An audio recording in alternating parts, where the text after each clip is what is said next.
Today we're driving the 2024 BMW X6 M60i. This has a 4.4-liter twin-turbo V8 making 523 horsepower, 553 pound-feet of torque. It makes all the right noises. We have an 8-speed automatic transmission. Of course, it's all-wheel drive. Starting price on this is around $95,000, so not cheap, pretty pricey. This has quite a few options. I don't have a spec sheet for this exact car, but if I can get one from BMW, I'll put all that information in the description. Should be in the ballpark of around $115,000 as tested, because this is a pretty fully loaded X6. We have carbon fiber trim here on the dash, beautiful leather interior. This is painted in Tanzanite blue metallic too. This also has the Bowers and Wilkins sound system, soft closed doors, massive 315/30 R22 inch tires in the rear, and 275/35 R22s in the front. M Sport package, all the good stuff. The X6 sees a mild facelift for the 24 model year. We've got some revised bumpers, cladding, changes with the infotainment. This is now running on iDrive 8.5, which sees some improvements over iDrive 8. It's still a tedious infotainment system to live with. The BMW X6 has always been the X5's slightly less practical and, in my opinion, slightly less good-looking twin, but there's got to be a place for it in the market because people still keep buying them. We do not have a split tailgate like we do in the X5. As a result, we have a slightly higher floor here, at least to load into the back. Compact spare tire back there, that's nice to see, with a strut underneath. Very cool. Little cargo cover there, feels really solid, nice and high quality. You could put some drinks on here or something if you were tailgating in your X6. Let's see what back seat space looks like. We've got manually operated window shades. Got to duck just a little bit to get back in here. There is some room to put your feet under the front seats. Place here to put a tablet. Got a USB-C port right there. Rear climate control, cup holders, nice armrest. I have quite a few inches of headroom up there. That's nice. These rear windows do roll all the way down. Not going to do it though because I just washed the car. Very attractive looking interior. Of course, BMW's new iDrive 8 system is heavily focused on infotainment controls. We do not see a ton of physical buttons in this X6, unfortunately, just like we see in the rest of BMW's lineup. At night, this has very cool ambient lighting. You can see that in the moonroof, in the doors, on the dashboard, and the footwells. It's pretty extensive. We've seen it in many other BMW interiors before. Not sure I'll do a night drive on this car, but stay tuned on the Winding Road Magazine channel. Substitute Topher will probably film this in the evening. 4.4-liter twin-turbo V8. Again, 523 horsepower, 553 pound-feet of torque, 17 miles to the gallon in the city, 22 on the highway.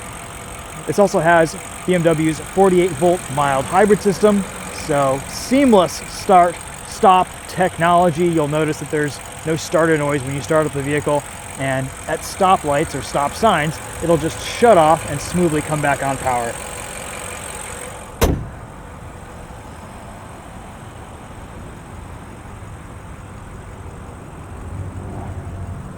All right, let's take you through some of the interior controls up front. We have a ton of adjustability here with the seat, side bolsters, leg support down there, backrest, 2-seat memory settings, and there's also a way to control your passenger seat over there too. Button here to pop the tailgate, lock, unlock the vehicle, auto up-down windows on all 4 corners. Here are our drive modes: Sport, Sport Plus, Sport Individual, Comfort, and Eco Pro, as well as Eco Pro Individual. And in Sport mode, our seat bolsters tighten just a little bit, which is exciting. Not a ton of adjustment here with the steering wheel, unfortunately. and it seems like it's a little bit too high. I'm 5'10", about 150 pounds, and this feels about right for me, but I feel like smaller drivers may want a little bit more downward angle from the steering wheel. This is as low as it goes right here, and I'm sat about average height in this cabin. Good sized glove box, wireless charging right here, a couple of cup holders, water bottle holders, more space for your phone right there. Crystal shifter with nice high-res reverse and 360 cameras. Love to see that. Stop start button is right here. You've got traction control, parking sensors, pretty intuitive iDrive controller as well. And then your center console here with a USB-C port. Let's talk infotainment for a second. So you've got this home screen now, which you can kind of configure to a bunch of different things. You can select navigation as your background, media. I just kind of like leaving it on this live vehicle. You've got a few different screens you can swipe through here to the left. We are not logged into our BMW ID, so that is reducing some of the functionality that we have with this car today. But we can see, you know, navigation, little baby navigation window there. That's kind of nice. We have a ton of gauge cluster views and configurations. We can see fuel economy, speed, augmented reality. Look at that. I'm sure that kind of combines with the navigation to show us turn-by-turn directions and things. That's pretty neat. We can see our map, G-meter, and our music. We'll probably just leave it right here. And then there's also voice assistant. Turn off head-up display. I have deactivated the head-up display. It works pretty well with most functions. Ambient lighting. Ambience. It's pretty good at understanding what you say, and it's nice that it reads back what you've just said so that you know that the car has understood you, but you kind of have to learn to speak its language. You have to know the right prompts to take you to certain menus or options. There are some very deep menus in this infotainment. This is everything that we have control over, and it's a bit overwhelming. There is just so much customization. I could spend a whole video just going through this infotainment. I'm not going to. If you live with this car, it's probably going to be fine. You're going to figure out what you like, what you don't like. You're mostly going to live in your CarPlay or Android Auto system, but it's a lot to do, and there are some annoying things, like, I don't know if this is because I'm not signed in my BMW ID, but the time isn't correct in this car. It's an hour behind, and it says function is not available. I'm not able to adjust the clock in this. Why is that? That's so weird. Also, this has a fantastic driving assistance system with adaptive cruise, lane centering. I can't adjust my following distance. I have to go through about 7 menus in the infotainment, crash, and then maybe I can follow a little bit farther away or closer to the vehicle in front of me. There's room for following distance changes right here on the steering wheel, but BMW didn't give that to us, which is very strange. So quite a few annoying things with this infotainment. Overall, it's a very fast and responsive system, and I appreciate that. It's just a little bit too much, and I wish BMW gave us some more physical controls. The climate system seems to work pretty well. We have some updates with iDrive 8.5 where we can quickly select our heated steering wheel, our ventilated seats. Again, I strongly believe those things should be physical buttons, but here we are in 2024, and that's what BMW is giving us. We can go in and adjust our temperature right here, or more detailed information in this climate screen. But again, just leaving this on auto is perfectly fine for most situations, and there's lots of different settings you can go in and, you know, select preconditioning, various other things, customize that to your heart's content, like everything in this BMW X6. All right, so we're just gonna select Waze. Let's get on the road, take this for a drive, and see what it's like behind the wheel. Super fast steering, nice tight turning radius. We are in sport mode.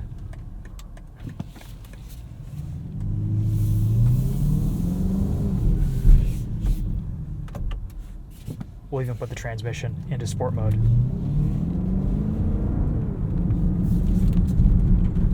Suspension stiffens up.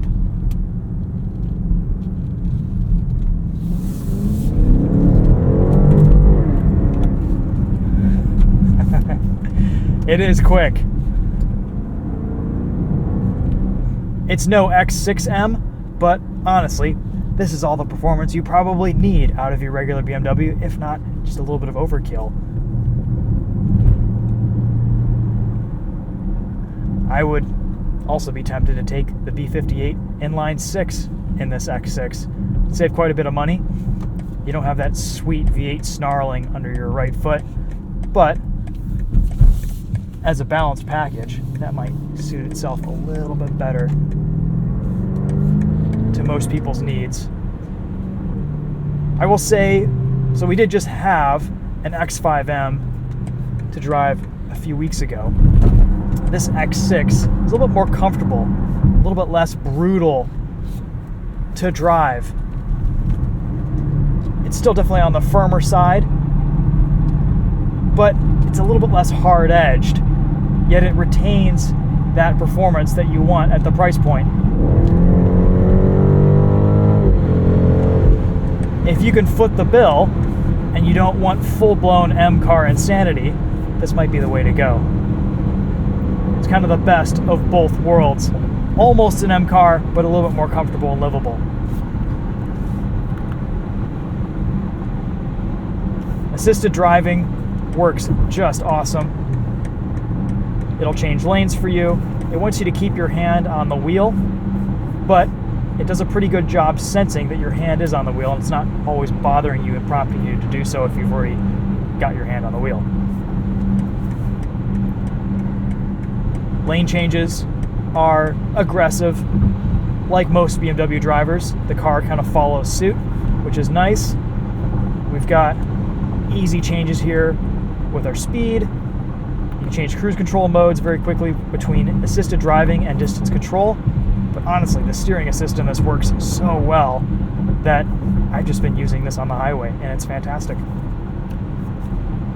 You can quickly cancel, resume everything. I love it. It's a very, very good assisted driving system.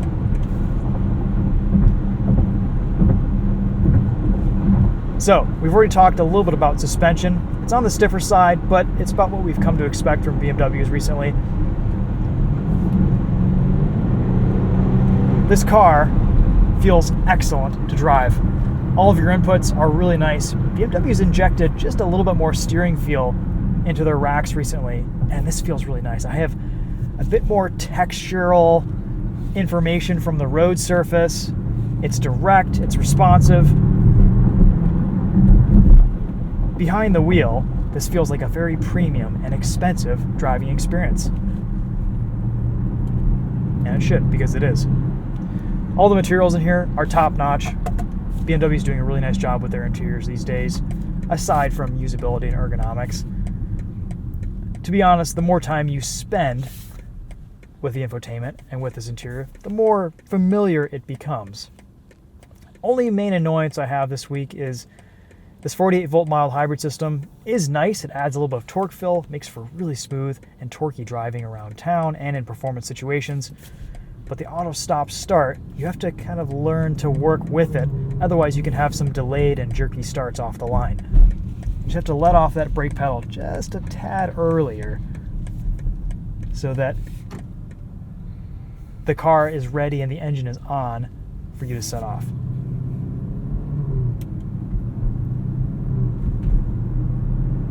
I don't mind it terribly, but it would be nice to at least turn off the stop-start functionality, turn that off in the infotainment.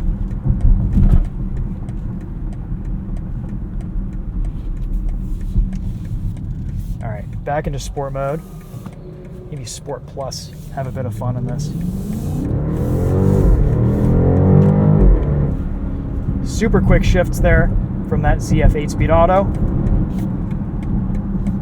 We'll leave traction control on, why not?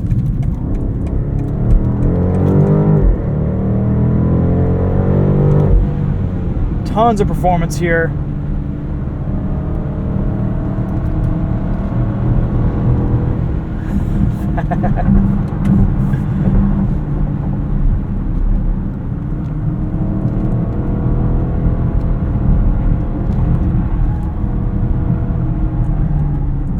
Yes, it's all very impressive. And I love the way this 4.4 liter twin turbo V8 sounds. Why couldn't they make the X5M and X6M sound like this? Off we go. It sounds like a proper V8. Paddle shifters, tons of control there too.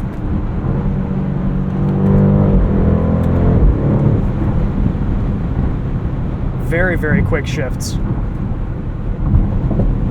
This X6 M60i is just a big brute. It's not as refined and comfortable as the X7, and I don't think it's as practical, good looking, or maybe rides as well as the X5, but it is a cool package. And if you like the look, if you like the styling, if you want this sleek coupe-like SUV, then BMW still makes it. And it's kind of also birthed a whole new class of SUV.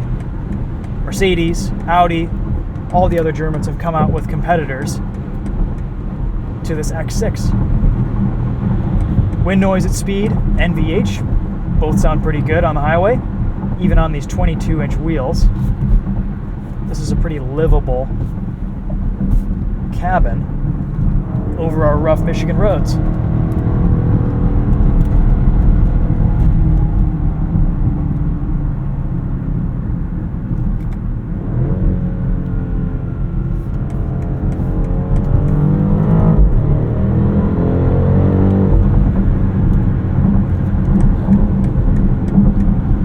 Power is awesome.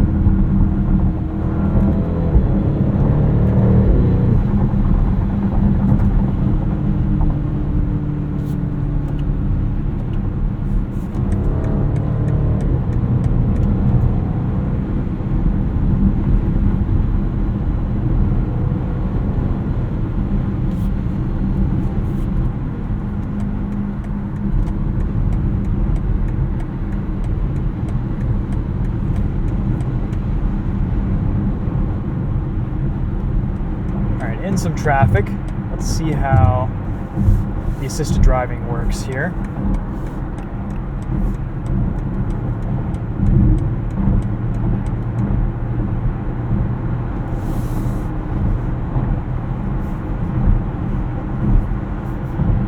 It pretty much just wants you to keep your hands on the steering wheel, and it handles just about everything else.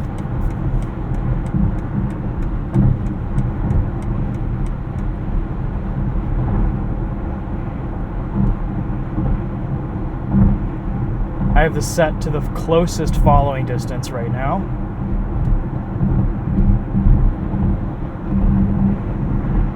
And this feels about right, if I'm being honest.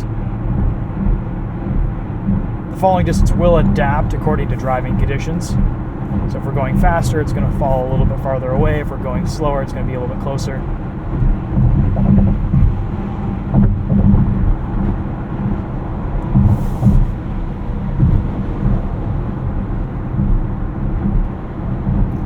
We're also in Eco Pro mode right now, which is a clever setting. We're going to cancel everything here. It's giving me a bit of resistance through the wheel. The engine will turn off sometimes when you let off the throttle to save gas. So a lot of coasting distance here in Eco Pro mode. Regenerative braking when slowing down.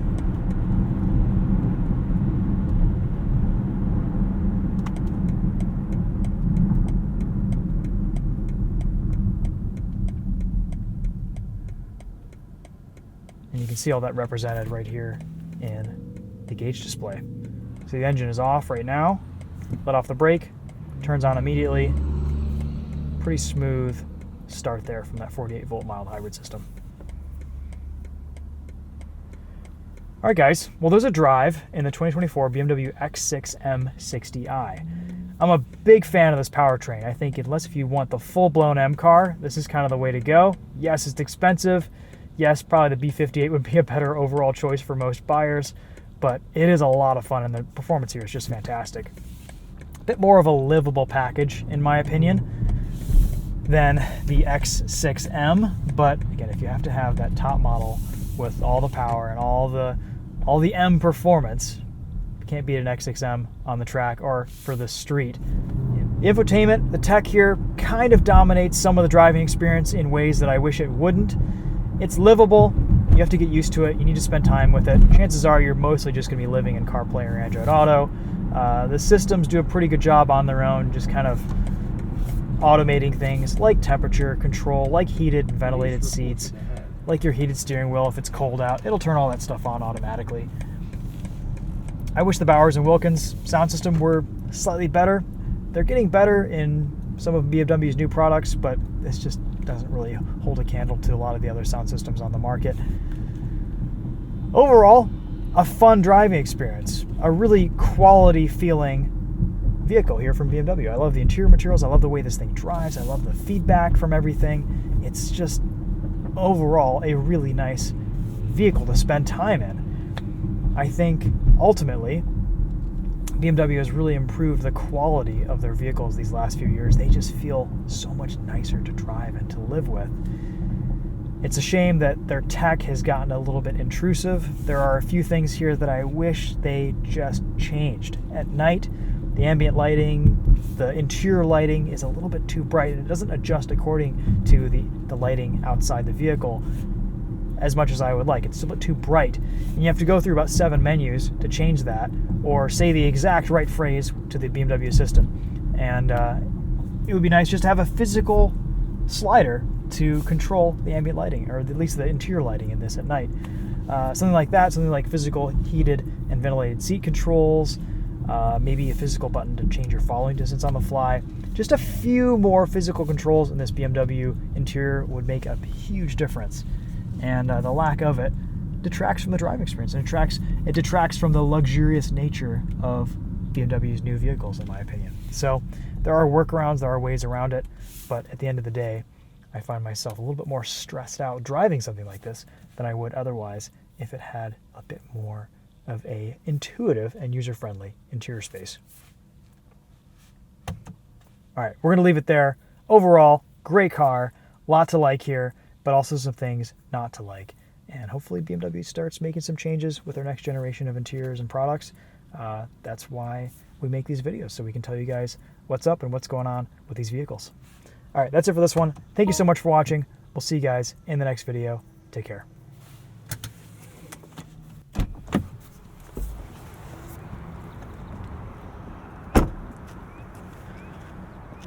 Neat looking key fob too.